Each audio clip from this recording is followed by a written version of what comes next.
రామ్ గారు, నేను మీరు బాధపడనంటే ఒక మాట అనిపిస్తా, మీ కుటుంబ సభ్యులని ఈ రోజు మీరు బిగ్ బాస్ షోలకు పంపించగలుగుతారా?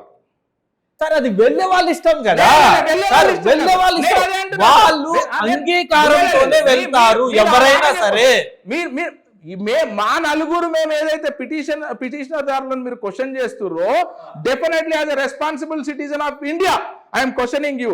మీ ఇంటిలో వ్యక్తులను మీరు బిగ్ బాస్ షోలకు పంపించగలుగుతారా అంటున్నాను. మీరు పంపించగలుగుతారా?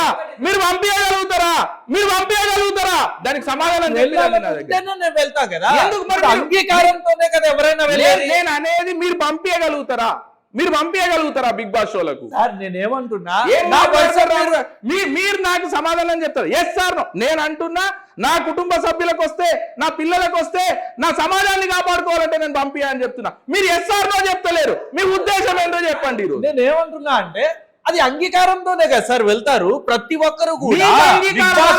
ఒకటి ఇప్పుడు బిగ్ బాస్ హౌస్ లో వెళ్లే ముందు వాళ్ళు కండిషన్స్ చెప్తారు, దాన్ని ఒప్పుకుంటేనే లోపలికి వెళ్తారు, లేకపోతే వాళ్ళు. రామ్ గారు, మీరు అర్థమైతలేదు. ఇప్పుడు అందులోకి అంగీకారంతో పోయి వాళ్ళు నానా చెత్త ప్రదర్శిస్తున్నారు కాబట్టే మేము నలుగురం వచ్చినాం. ఇప్పుడు మీరు చెప్పండి, బయట లోపల ఉన్న వాళ్ళని విడిచిపెట్టండి.